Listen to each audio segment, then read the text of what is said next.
Hello, Dr. Besso here. So I'm with my patient Beth, and she's going to share her success story. So thank you for joining us. So just tell us a little bit about what types of problems you were having prior to coming in to see us. So about a year ago, I started developing pulsing in my ear that I thought was a tinnitus symptom.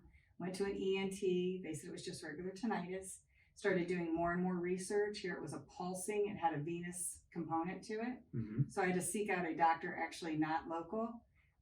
Had several testings done, MRVs, MRAs, and found that I had a stenosis in the venous sinus. So we elected to place a stent to open that area.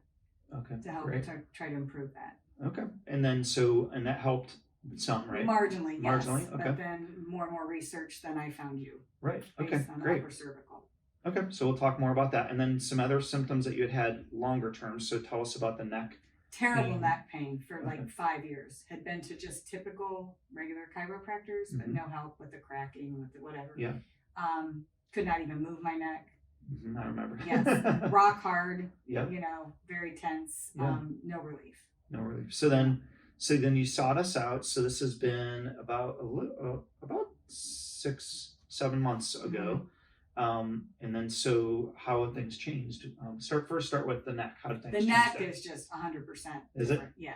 It's doing awesome. Yes. We see it's moving better, less pain. Yeah. I mean, every morning when I wake up, I would not be able to move my neck. Now I never have that. And so I had went through probably 25 iterations of different pillows. I kept thinking, now it wouldn't matter if I slept on just the flat surface, it wouldn't bother me now. Oh, wow. Yeah, great. It's amazing. Much more durable, doing better. Awesome.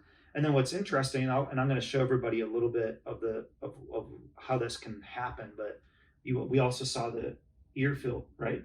So you've seen that terrible pulsing. Yeah, it's pulsating diminished feeling. a lot. It's diminished a lot. Yes. So now I can actually sit in a quiet room.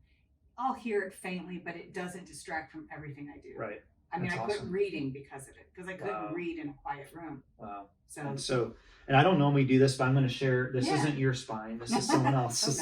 This is a plastic model, but I'm going to share a little bit of what can happen, because this green thing is actually representing where the internal jugular vein comes out of your brain.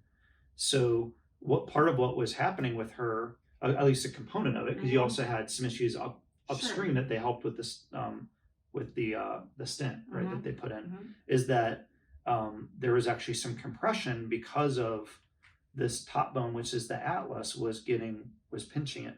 So it was twisting and pinching it. So then we do a very subtle tapping to the atlas to provide more space, improves that flow, and then things have been functioning a lot better. And then obviously neck being in better alignment and less twisted has helped you feel a lot better. Absolutely. So that's great. Yes. Well, thank you for sharing. You're welcome. Keep up Thank the good you. work. Thank you very much. You're welcome.